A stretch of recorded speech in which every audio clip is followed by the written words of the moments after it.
Most people are so busy doing that they rarely stop to ask, how am I really doing? But progress demands perspective. When you pause to evaluate, you invite improvement. I remember my first year in business, eager, energetic, and utterly unaware of how many wrong habits I'd built. By year's end, I discovered that enthusiasm alone doesn't guarantee results. Correction does. And the earlier you make corrections, the smaller the cost. Waiting too long lets small errors become big regrets. So make it a habit this year to sit quietly and look at your work, your habits, your performance. Ask the tough questions. Don't fear the answers. They're the start of mastery. Now, reviewing your performance isn't about judgment. It's about awareness. At the end of each day, grade yourself honestly. Did you give your best effort? Were you disciplined, focused, patient? Maybe it was in a day. Excellent work and great attitude. Or maybe it was a C, average effort and distracted focus. That's okay. The goal isn't perfection. The goal is honesty, because you can't fix what you won't face. Most people avoid self-evaluation because they fear disappointment. But disappointment is the soil where change begins. Give yourself permission to learn without shame. Your journal, your quiet evening, your mirror, these are your classrooms for growth. When you consistently review yourself, progress becomes predictable instead of accidental. Next, don't just rely on your own perspective. Seek wise counsel. We all have blind spots. It's hard to judge your performance from inside your own skin. So find a few trusted voices who will tell you the truth, not just what you want to hear. Ask them, how did I really do? Was I clear? Did I connect? Did my message land? The feedback of an honest friend is worth more than 100 compliments from strangers. But here's the key. Ask, listen, and apply. Feedback unacted upon is wasted gold. Let the insight of others shape your refinement. It's not about pleasing people. It's about becoming better equipped to serve them. A wise man welcomes correction, because correction protects his future. I'll tell you a story. I once traveled with Dr. Robert Schuller, famous preacher, renowned speaker, man of enormous influence. We were in Singapore after a series of seminars. He turned to me and said, Jim, if I were to rate my talk in Kuala Lumpur, I'd give it a 6. I was stunned. Here was a man admired around the world for decades, yet still grading himself honestly. He explained I veered into politics. That threw off my focus. I could have done better. Then he smiled and said, but this one today in Singapore, I'd call that a 9. Imagine that. Someone at the top of his game, still analyzing, still improving, still humble enough to self-assess. That's greatness. Success hasn't blinded him. It's sharpened his awareness. And that's the lesson. Never stop evaluating. Even when you're doing well, keep asking, could I refine this? Could I communicate it more clearly? Could I serve more effectively? Those questions keep you alive inside. The moment you stop asking, you start declining. Champions don't review because they're weak. They review because they're strong enough to care. Self-evaluation isn't punishment. It's progress. Each reflection session becomes a reset button for the mind. You finish each day a little wiser, each week a little sharper, and each year a little more capable than the one before. That's how success compounds. Not through luck, but through conscious correction. So review your performance not just in business, but in life.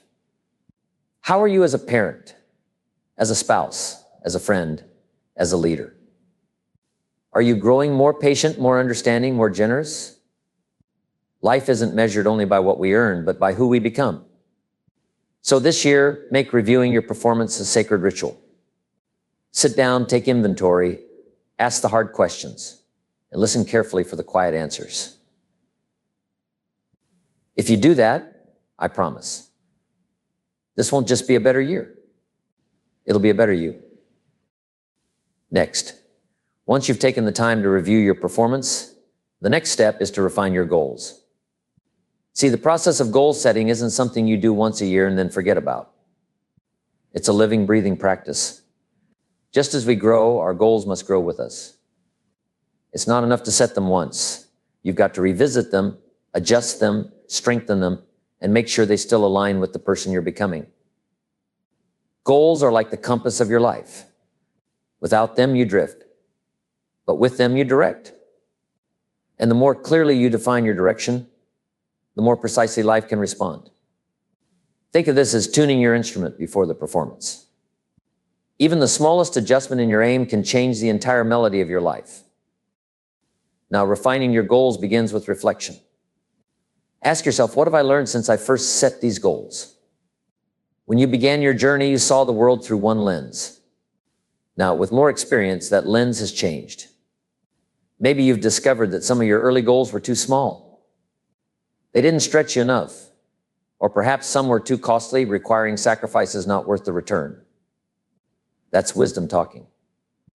You see, a goal that once seemed urgent may no longer serve who you're becoming. Life is about alignment. You can't pursue yesterday's ambitions with today's awareness. So refine. Update. Upgrade your direction to match your new level of understanding. There's a phrase I love. Reasons come first, answers come second. Goals give you direction, but reasons give you drive. Without a strong why, the how won't last. The fuel for persistence is purpose. So ask yourself, why do I want this? Why do I want to be healthier, wealthier, wiser, more influential? If your reasons are clear, your results will follow. When the alarm clock rings early, it's your reasons that get you up. When obstacles appear, it's your reasons that push you through. You need reasons so strong they'll pull you out of bed with energy and purpose. People often ask me how to stay motivated. The answer is simple. You don't stay motivated, you stay reasoned. Motivation fades. Reasons endure. As you refine your goals, remember that not all goals are worth their price. I've learned that some ambitions look shiny but cost too much. The price may not be in dollars. It might be in time, energy, relationships, or peace of mind.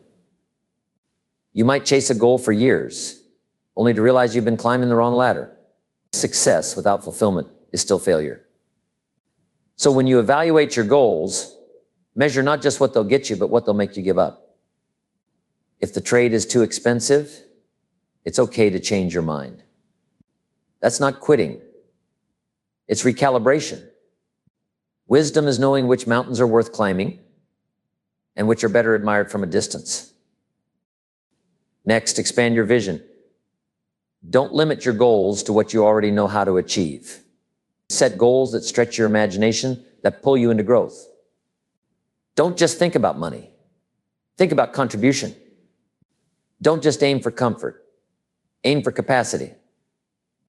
The best goals don't just reward you. They remake you. Ask yourself, what kind of person must I become to achieve this? Because that's where the real magic happens. You see, the journey toward your goals is more important than the goals themselves. Who you become in pursuit of your dreams will always matter more than the dream achieved. Now, I'll tell you something powerful. Your goals should be written. Writing crystallizes thought. It transforms fuzzy wishes into concrete targets. A goal unwritten is merely a wish. When you write your goals down, you give them structure. You give them a home. And when you review them daily, they start to take root in your subconscious. You begin to see opportunities others miss. You start to attract what you're focused on. That's not magic. It's awareness. You begin to live with intention instead of reaction. So take out that notebook, that journal, that piece of paper, and write down what you truly want this year and why. So refine your goals often. Don't wait until December to see if you're still on track. Do it monthly, weekly, even daily. Make adjustments. Add new dreams as old ones are achieved. Delete the ones that no longer serve your highest values. Keep your list alive. Remember, progress is not perfection. It's evolution. As you grow, your goals will evolve with you. So stay flexible, stay hungry, and stay aware. And when next year arrives, you'll look back and say, that was the year I took control of my direction, because I refined my goals and found my reasons why. Next, one of the great forces of human nature is willpower. It's that quiet fire that says, I will. Not I might, not I'll try, but I will. Two words that have changed the course of history more than any speech or slogan ever could. You see, there's a certain magic in a decision that's backed by will. It's more than desire. It's determination. Desire says, I want to. Will says, I will. Desire looks forward to opportunity. Willpower creates it. And once you discover how powerful that simple phrase is, you'll begin to see that your potential has been waiting for that command. Every achievement, every breakthrough, every mountain ever climbed began with someone saying, I will. Think of willpower as your internal bank account. Every morning, life deposits a little bit of it. You can spend it wisely or waste it on worry and hesitation. The tragedy is that most people use only a fraction of it. It's like having $10 million in the bank, but writing $1 checks. They say, I'll get around to it someday. But someday never comes for the undisciplined. I'm suggesting this year you write bigger checks. Cash in on your potential. Challenge yourself. Stretch your limits. Say, I will learn the new skill. I will meet the new people. I will improve my health, my habits, my thinking. Because every I will adds momentum to your life, and momentum is power multiplied. Now, willpower isn't something you wait to feel. It's something you exercise. Muscles grow when used. So does will. Every time you follow through on a commitment, you strengthen your internal resolve. Each small act of discipline is like a workout for your spirit. Get up when the alarm rings, even when you don't feel like it. Finish what you start, even when it's inconvenient. Say no when temptation whispers easy comfort. Every time you do, you're training your willpower to obey you instead of your feelings. And the more you do it, the stronger it gets. One day you'll look back and realize your willpower has become a quiet force, a habit of doing what must be done, even when it's hard. But here's an important insight. Willpower is not about being rigid. It's about being resolute. The difference between stubbornness and strength is purpose. Stubbornness resists. Strength persists. When you attach your willpower to clear purpose, you become unstoppable. A person with enough reasons doesn't quit. They find a way. And every time you find a way, your belief in yourself expands. That belief, in turn, feeds your willpower again. It's a beautiful cycle. Belief fuels will fuels action, action fuels results, and results fuel belief. That's how great lives are built. Not through luck or talent, but through that simple, relentless force of I will. I remember once reading that nothing can resist a human will that will stake even its existence on its purpose. That's the power we all carry inside us. But most never unlock it because they never decide to. The decision is the doorway to willpower. When you decide firmly, you unleash energy that indecision keeps trapped. The word decide comes from a Latin root meaning to cut off. It means cutting off all other possibilities. That's what I will really means. I've burned the bridges, I've closed the exits, I'm all in. That kind of decision doesn't leave room for excuses, only action. And when your will is clear, life starts moving in your favor. So this year, practice saying it often and with conviction. I will learn, I will grow. I will discipline myself. I will not waste this day. Say it until your subconscious believes it. Write it until your spirit absorbs it. Because when your will and your belief align, you become a force of nature. Obstacles shrink before you. Problems turn into projects. Challenges turn into chapters of triumph. And before long, people will look at your success and call it luck. When really it was willpower, exercised daily with purpose. Remember this truth. Willpower alone doesn't make life easy, but it makes it possible. You'll still face difficulties, but you'll face them with strength. You'll still have doubts, but they won't stop you. You'll still feel tired, but you'll move anyway. That's the mark of someone who has trained their will. So as you look to this new season of your life, don't just hope it's better. Decide it will be better. Declare it. Live it. Write the words I will across your year and let them guide your every action. Because when you mean those two words, the world begins to rearrange itself around your determination. Next, of all the gifts life gives us, time is the most equal and the most deceptive. Everyone gets 24 hours, rich and poor alike. No one receives a bonus hour for good behavior or a refund for wasted days. The millionaire doesn't wake up with 27 hours, and the beggar doesn't wake with 20. We all start the day with the same deposit. The difference, my friends, lies in how we spend it. Time is life's greatest currency, and those who learn to invest it wisely compound their days into decades of achievement. But those who squander it, scrolling, drifting, gossiping, waiting, end up wondering where it all went. Time can't be saved in a bank. It must be spent. The key is to spend it with purpose, because one day the clock will close your account. Let me tell you something that struck me early in my career. Time moves equally for everyone, but progress does not. Some people pack 5 lifetimes into one. Others live the same year 50 times. What makes the difference? Awareness. The successful don't just live. They use time. They measure it, guard it, respect it. They know that lost time is never found again. I remember realizing one day that while I was wasting an hour, someone else was using that same hour to study, to build, to connect. That thought changed me forever. From then on, I began to treat time as capital, not to be spent casually, but invested deliberately. And every return, every success I've ever had, traces back to how I treated those invisible hours. Now, conserving your time doesn't mean living like a machine. It means living intentionally. It means asking, is this activity moving me closer to my goals or farther away? You see, we can't manage time. We can only manage ourselves within it. The clock keeps ticking whether you're working or whining, but discipline gives those ticks value.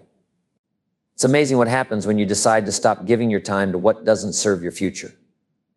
The moment you cut off trivial obligations, empty conversations, and unproductive habits, your energy multiplies. Suddenly there's room for progress.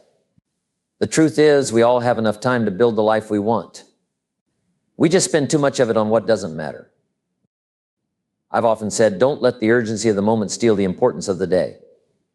Too many people live in reaction mode, answering every message, attending every meeting, saying yes to every request. But saying yes to everything is really saying no to excellence. You must learn the art of selective focus. Decide what deserves your time and guard it fiercely. Even rest should be intentional. I rest because it renews me, not because I'm avoiding life. When you give each hour a job, your days begin to flow with purpose. Suddenly, you're not chasing time. You're directing it. You become the designer of your schedule, not its victim. I'll share something personal. As I got older, I realized I'm in the second half of my life. That thought used to scare me. Then it motivated me. I asked myself, if I've already used the first half, how do I want the second half to look? That question changed the quality of my hours. It made me pick up the phone more often to call loved ones. It made me prepare more carefully before every talk. It made me stop wasting energy on complaints. Time became sacred. Because once you truly grasp that time is finite, you stop treating it like it's free. You start giving your minutes the respect of money and your hours the reverence of gold. Now, the beautiful thing about time is that when you use it wisely, it expands. When you invest it in growth, in relationships, in service, it multiplies in meaning. I've had people come up to me 20 years after a seminar to say, Jim, that 1 hour changed my life. Think about that. 1 hour of my time rippled into decades of transformation for someone else. That's what I mean by multiplying time. When you use your hours to plant seeds of value, the harvest continues long after you've moved on. Time spent in service never disappears. It echoes. So let me encourage you. Treat your time as your most precious asset. Audit it like a budget. Protect it like treasure. Spend it where it counts. Wake up early if you can, stay a little longer when it matters, and cut away what doesn't move the needle. Because the hours you waste are gone forever, but the hours you use well become your legacy. Remember this truth, you can always make more money, but you can never make more time.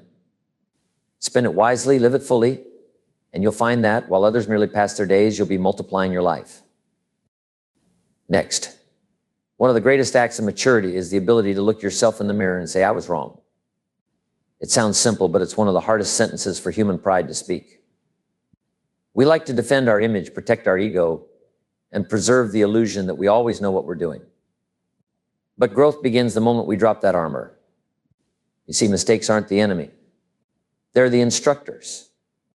They arrive uninvited, they cost a little tuition, but they teach lessons no classroom ever could. The real tragedy isn't making them. It's refusing to learn from them. Those who can't admit a mistake are doomed to repeat it. And the price of repetition is always higher the second time around. The secret is to turn every failure into a feedback session, every misstep into a new adjustment in thinking and behavior. That's what separates those who grow from those who just age. Now, admitting your mistakes doesn't mean confessing weakness. It means demonstrating strength. It takes courage to face the truth, especially when the truth stings. When things go wrong, most people rush to point the finger outward. It was the economy, it was my partner, it was bad luck. But those who build lasting success know the power of looking inward first. They ask, what part did I play? What could I have done differently? That's where wisdom begins. I often say the best counsel you'll ever receive is the counsel of your own conscience. Not from a book, not from a mentor, but from that quiet voice inside that always knows when you veered off course. When you ignore it, it grows silent. When you listen, it grows strong. The best leaders are those who keep that voice alive, who can admit when they misjudged, misspoke, or misunderstood. Think about this. Every mistake carries a price tag. You can pay that price once by learning from it, or you can keep paying it by repeating it. The second payment always costs more. More regret, more time, more opportunity lost. But when you acknowledge your mistake, when you truly own it, you cash in the lesson and close the account. That's how wisdom compounds. I've met people who turn one small mistake into a lifelong excuse and others who turn one massive failure into a whole new beginning. The difference lies in responsibility. When you admit you were wrong, you regain power. You take the pen back from circumstance and start rewriting your story. That's the moment of renewal, the shift from victim to author. And here's something worth remembering. Admitting a mistake to others is an act of leadership. People don't follow perfection. They follow authenticity. When you say, I messed up, and here's what I learned, you give permission for others to be honest too. You create a culture where truth outranks pride. I once worked with a man who ran a large organization. One day, a major decision went wrong. Everyone expected him to deflect blame. Instead, he gathered his team and said, this one's on me. The room went silent. Then something remarkable happened. Respect deepened. Trust grew. His honesty turned a mistake into a moment of unity. And from that day on, his team worked harder for him than ever before. See, admitting your mistakes doesn't make people lose confidence in you. It makes them believe in you more. But there's another step beyond admitting. It's adjusting. Once you face the truth, you must act on it. Awareness without correction is just confession. It's not enough to say, I made a mistake. You must ask, what will I do differently next time? The power of reflection lies in the follow-through. You can't drive forward by staring in the rearview mirror, but you can glance back long enough to steer better. I've made my share of errors, bad timing, wrong judgment, missed opportunities. But I learned that each one contained a seed of instruction. If you plant that seed in reflection, it grows into wisdom. If you ignore it, it withers into regret. And let me say this, don't be afraid of mistakes. Be afraid of the comfort that hides them. A life without errors isn't a life of wisdom. It's a life of safety, and safety never built greatness. The people who achieve extraordinary things fail more often than anyone else. The only difference is they fail forward. They treat mistakes as experiments. They ask, what did this teach me about people, timing, or myself? That mindset turns setbacks into stepping stones. So when life humbles you, and it will, Don't waste time defending yourself. Smile, take the lesson, adjust the sails, and keep moving. Remember that honesty with yourself is the foundation of all progress. You can deceive the world for a while, but you can't deceive your own conscience. Every time you ignore your mistakes, you dim that inner light a little more. But every time you face the truth, you brighten it. So when the next failure comes, and it will, don't run from it. Welcome it. Analyze it. Write about it. Let it teach you. Because in the end, success isn't built on perfection. It's built on correction. Admit your mistakes, learn quickly, and you'll move through life lighter, wiser, and infinitely stronger. Next. Every human being walks through life with two invisible companions, faith and fear. They travel side by side, whispering opposite messages. Fear says you can't. Faith says you can. Fear paints disaster before the first step is taken. Faith paints possibility even when the road is dark. And each day we choose which voice to amplify. That choice, more than luck or talent, determines the quality of our lives. You see, fear is not meant to be eliminated. It's meant to be managed. Courage is not the absence of fear. It's action in spite of it. Everyone feels fear. The question is, who's in charge, you or the fear? Because whichever one you feed the most will grow the strongest. This year, your task is to start starving your fears and feeding your faith. You and I both know those moments. The big opportunity, the new meeting, the first step towards something unfamiliar. Suddenly the mind starts to whisper, what if I fail? What if they laugh? What if I'm not ready? Those three little words, what if, have robbed more people of their dreams than failure ever could. The truth is, most fears never materialize. They exist only in the theater of imagination, projected by doubt. But here's the beauty. Imagination also fuels faith. The same mental screen that shows you disaster can show you victory. You're the director. If you can picture yourself stumbling, you can also picture yourself soaring. So take back the camera, rewrite the script. Tell yourself, I've faced challenges before, and I'll face this one too. That's how faith starts, by choosing a better picture. Now, fear comes in many costumes. Sometimes it's obvious. The fear of failure, rejection, or loss, but sometimes it hides behind excuses. I'm just waiting for the right time. I need to learn a little more first. It's not my style. Those aren't reasons. They're disguises. Behind every hesitation lies a fear we haven't faced. When you start calling them out, they lose power. You see, fear thrives in darkness, but it shrinks in daylight. The moment you say, I'm afraid of this, you've already weakened it. Because awareness is the beginning of mastery. Once you name your fear, you can challenge it. And when you challenge it, you'll find it's smaller than it appeared. There's a wonderful truth about fear. It retreats when confronted. It's like a shadow, large and intimidating from a distance, but nothing when you step into the light. The most confident people you know aren't fearless. They're practiced. They've faced fear so many times it learned their name. Every time you push through discomfort, you build courage credit. Each victory, no matter how small, adds to your confidence account. That's why it's so important to act quickly when fear shows up. Don't negotiate with it. Don't analyze it for days. Act. Send the email, make the call, start the project. Movement breaks the illusion. Fear is paralyzed by momentum.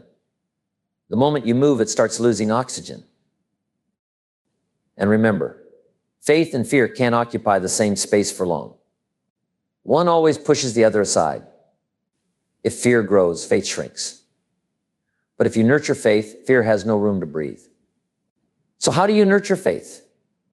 You feed it with evidence. Look back on your life and gather proof. Times you were nervous but succeeded anyway. Times you thought you couldn't but did. Those moments are your personal library of courage. Visit that library often. Remind yourself that you've survived every fear you've ever faced. You're undefeated when it comes to hard days. They've all come and gone, and you're still standing. That's evidence worth believing in. Now, some fears never disappear completely. They sit quietly in the corner waiting for your attention. That's fine. You don't have to eliminate them. You just have to make them small enough to manage. Push them into the corner of your mind and fill the rest of the room with purpose. Because purpose is louder than fear. When your why is strong enough, your how becomes clear. You stop worrying about being ready and start being willing. That's what separates those who wait from those who win. Winners feel the fear and move anyway. They don't wait for courage to arrive. They summon it through action. So let's make this year the one where you face what's been holding you back. Maybe it's fear of failure. Maybe it's fear of success. Maybe it's fear of change, of judgment, or of stepping into the unknown. Whatever it is, face it. Don't wait for life to push you into courage. Walk into it on purpose. Tell yourself, this fear may visit, but it won't live here. When you stand tall in the face of fear, faith starts to grow roots. And once faith takes root, you'll find yourself doing things that once terrified you. You'll make the call, take the leap, and discover what was waiting on the other side. Freedom. Remember that fear is a great teacher. It shows you where you still need to grow. So when it shows up, don't curse it. Thank it. Because fear only appears at the edge of expansion. If you feel afraid, it means you're close to something worth doing. Don't turn back. Lean in. Face it with courage, with prayer, with preparation. Because every time you face a fear, your world expands, your character deepens, and your faith strengthens. And when faith stands tall, fear doesn't stand a chance. Lastly, when all is said and done, after the goals have been written, the mistakes admitted, the fears faced, there remains one foundational truth upon which everything else rests: belief. The belief that you can. The belief that you are capable, worthy, and ready to shape your own future. You see, belief is the birthplace of every achievement. Without it, talent sleeps, potential hides, and opportunity passes by unnoticed. But when you believe, even faintly at first, doors begin to open. Belief is the key that unlocks the vault of possibility. It's the light that turns hesitation into confidence, and it's the voice that whispers you can figure this out when everything around you shouts otherwise. Belief in yourself is not arrogance. It's awareness. It's not pretending you're perfect. It's knowing you're capable of learning, adapting, and improving. It's not blind optimism. It's a quiet, consistent conviction that effort and persistence will produce fruit. The tragedy of life is not that people aim too high and miss. It's that they aim too low and hit. Many people underestimate the power of self-belief because they confuse it with ego. But ego needs applause. Belief needs purpose. Ego says, I'm better than others. Belief says, I'm better than I was. The first divides people. The second builds progress. When you begin to build from that kind of belief, you stop competing and start creating. Now, believing in yourself isn't enough by itself. It must be exercised like a muscle. Every time you step into something uncertain, you give belief a workout. Every time you keep a promise to yourself, it gets stronger. Confidence is not born. It's built, one promise at a time. When you tell yourself you'll do something and follow through, you reinforce the idea that you can trust yourself. That trust is the seed of all belief. The opposite is also true. Every time you break your word to yourself, belief weakens. You start to doubt, not because life failed you, but because you failed your own discipline. So if you want to rebuild your belief, start keeping promises again. Small ones. Wake up when you said you would. Finish what you started. Speak kindly to yourself.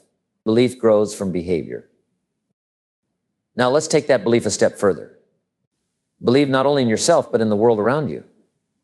Believe in the systems and structures that allow you to rise if you're willing to work.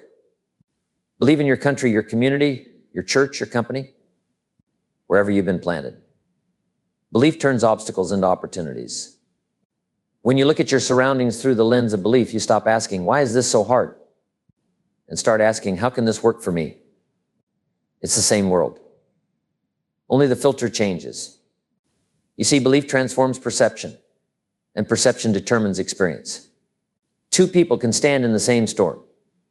One sees defeat, the other sees growth. The difference isn't the storm, it's belief. I remember meeting a man once who told me, Jim, I just don't believe I can make it anymore. And I said, that's your real problem, not your job, not your circumstances, your belief. I told him to look back over his life and find even one time when he faced something difficult and came through it. Find that memory, I said, and build on it. Because evidence of past survival is proof of future strength. He wrote me a letter 6 months later saying that single shift in belief changed everything. The job didn't get easier. He got stronger. That's the power of believing in yourself. It doesn't remove the challenge. It gives you the courage to face it. And don't forget, belief is contagious. When you carry yourself with quiet confidence, others feel it. They may not say it, but they sense it. People gravitate toward certainty, and when your belief is genuine, it becomes a magnet. Parents who believe in their children raise confident adults. Leaders who believe in their teams create thriving organizations. Teachers who believe in their students inspire breakthroughs. The world responds to belief because belief is energy, and energy moves people. When you believe in yourself, you become living evidence of possibility, and others will rise simply because they saw you rise. Now let's talk about the opposite for a moment. Disbelief. Disbelief is subtle. It doesn't shout. It whispers. Maybe you're not ready. Maybe this isn't your time. It masquerades as humility but lives as fear. If you let disbelief settle in, it will plant roots in your speech, your posture, your plans. Soon you'll find yourself shrinking your dreams to fit your doubt. The antidote? Action. Every small victory chips away at disbelief. You don't talk your way into belief. You act your way into it. Start with something small and prove to yourself that you can. Each success, each step forward, turns I hope into I know. And finally, belief is what turns adversity into advantage. Life will test you. That's guaranteed. You'll have setbacks, disappointments, moments of exhaustion where quitting seems easier than continuing. But belief whispers, this moment will not define me. That whisper is what pulls you back on your feet. When belief becomes your habit, you stop waiting for good days to feel strong. You wake up strong because belief lives inside you. That's when you discover that believing in yourself isn't about pride. It's about stewardship.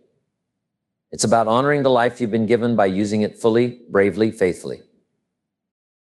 So as we close this series of lessons, remember, belief is the foundation upon which all other disciplines stand. Without it, goals have no fuel, time has no value, courage has no source. But with it, you become unstoppable. Believe in your capacity to grow, to lead, to build, to serve. Believe that your best chapters are unwritten. And believe, above all, that you have what it takes to turn intention into achievement and effort into excellence. Because when you finally believe in yourself, the world begins to believe in you too.